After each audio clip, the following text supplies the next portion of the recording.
Kabupaten Ponorogo merupakan kota budaya sekaligus kota kuliner dengan 1001 keindahan di dalamnya. Kota Reog merupakan nama yang tersematkan untuk Kabupaten Ponorogo. Namun ternyata tak hanya itu, Ponorogo ternyata memiliki sejarah yang masih jarang diketahui oleh masyarakat. Ikuti petualanganku kali ini untuk mengetahui seberapa bersejarahnya kota ini. Assalamualaikum warahmatullahi wabarakatuh. Saya Alicia Ratu Oktora dari 12 IPS 1. Hai sobat, kali ini kita lagi berada di salah satu destinasi wisata wajibnya Kabupaten Ponorogo. Ya, betul banget, Telaga Ngebel.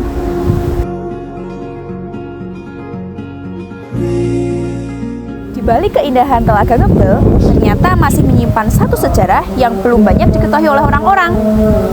Apa ya? Jadi menarik bukan untuk kita bahas bersama-sama?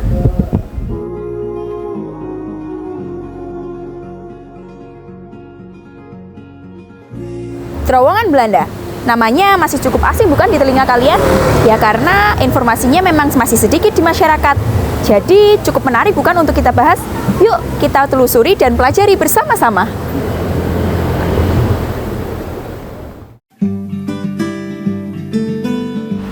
Aku tidak sendirian loh. Di petualanganku kali ini, aku ditemani oleh Pak Antoro yang setiap harinya bertugas untuk menjaga dan membersihkan terowongan Belanda.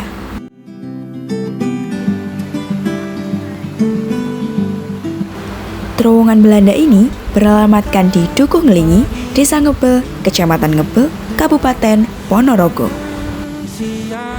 Untuk menuju ke terowongan Belanda ini, memang belum ada papan petunjuknya. Jadi, untuk kalian yang ingin datang ke terowongan Belanda ini, bisa mencari informasi atau bertanya kepada masyarakat sekitar.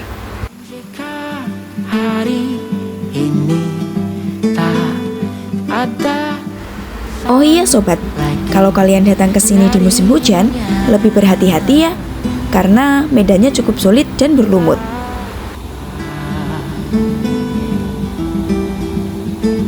Tenanglah saja, esok kan tiba. Sekarang dengarlah.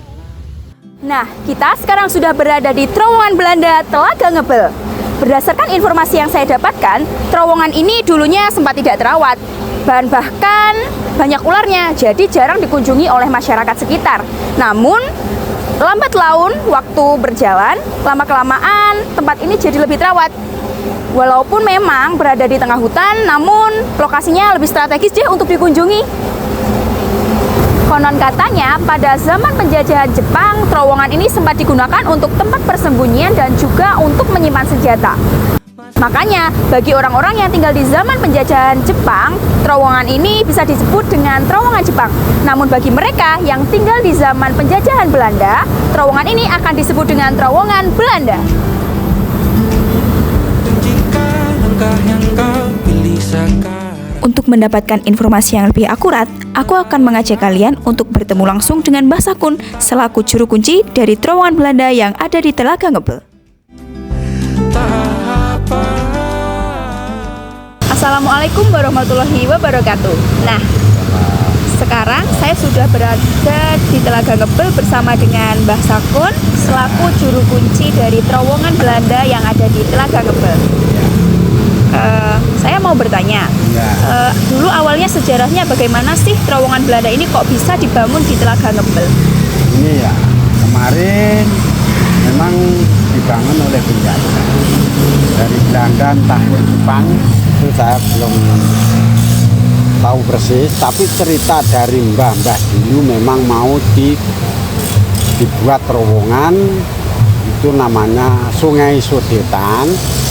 Di air dari Pupus ke Nderam, dari Sungai Nderam dialirkan ke Telaga untuk satu kali untuk mengaliri sawah-sawah di bawah. Di Ngebel sini? Ya, dari Jenangan sampai ke Ponorogo sampai ke Madiun. Nah, kedua kali ini belum selesai dan masih bekal. Akhirnya mungkin Belanda sudah pulang. Nah, sudah pulang dan akhirnya berhenti, tidak dilanjutkan ya. Akhirnya ini secara Jawa man nggih.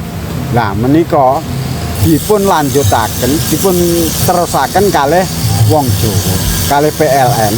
PLN induk menika saking Jakarta, saking Brantas dan Malang.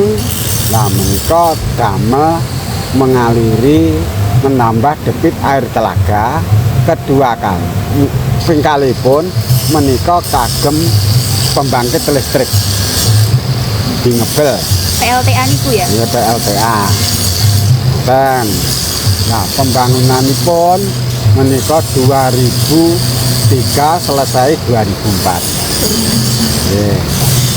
Nah, termasuk pengukuranipun levelipun sak pengukuran bida tinggi, kepanjangan terowong itu penunjuk jalannya pancen kula.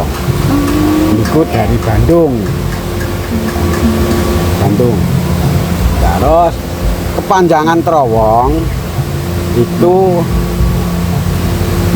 235 meter kepanjangan terowong. Ketinggian gunung sampai ke terowong 115 ketinggiannya. Terus kepanjangan mulai sungai, mulai telaga sampai Deram itu 200 ditambah 250 ditambah 300 jadi 550 Itu total meter. kepanjangan. Ya. Nah, di sana tuh ada dam. Sungai itu di dam guling. Nah, yang masuk ke telaga, yang masuk ke Sungai Sudetan, masuk ke telaga, itu air bisa diatur itu masuk semak 357 Meter.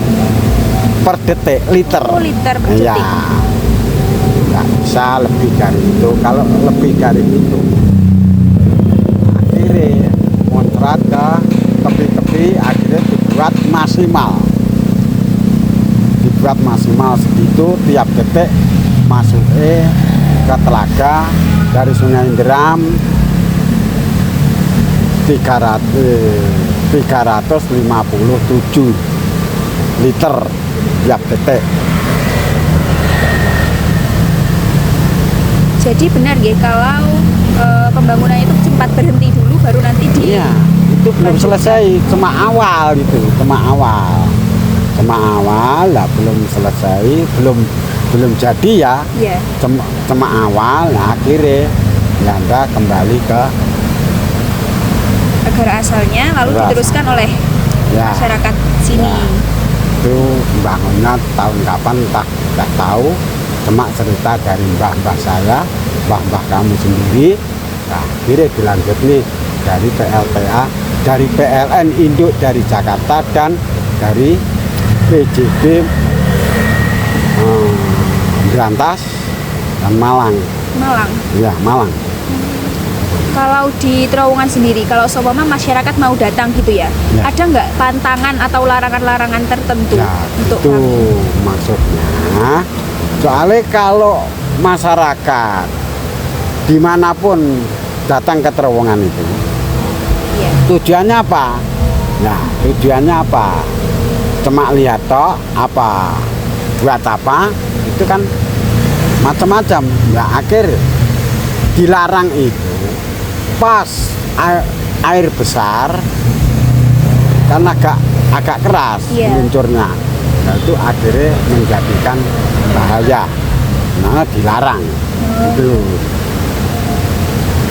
dilarang. Dulu tuh sempat mangkrak gitu nggak sih? Kayak orang-orang dilarang, benar-benar dilarang dan nggak boleh ke sana, itu benar nggak? Ya benar. Benar ya? Masalah gitu. Ya kalau masuk, ya kalau di dalam tuh tidak ada ular, nanti kalau ada ular dia akan ketakutan. Soalnya kan air banter, Iya. karena tidak boleh masuk gitu. Boleh lihat cuma gitu saja.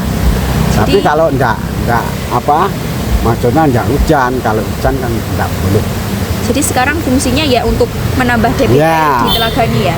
Satu kali menambah debit air telaga, 2 kali dialirkan ke sawah-sawah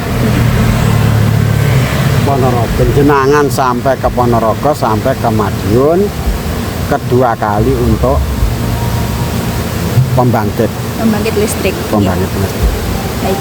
Terima kasih untuk Ya. informasi yang telah diberikan. Ya. Dan itu tadi merupakan hasil wawancara saya bersama dengan juru kunci dari terowongan Belanda yang berada di Telaga Ngebel. Terima kasih. Wassalamualaikum warahmatullahi wabarakatuh.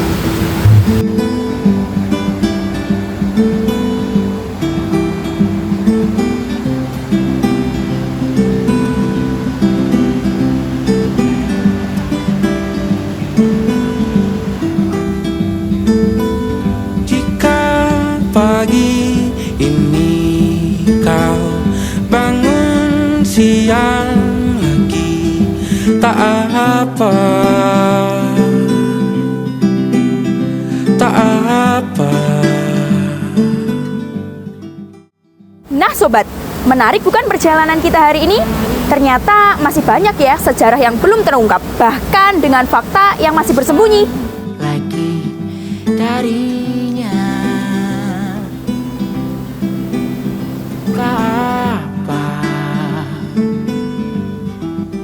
Di petualanganku kali ini mengajarkanku banyak hal. Mengajarkanku untuk lebih bersyukur dan mencintai alam. Karena sejatinya, alamlah yang membersamai hidup kita.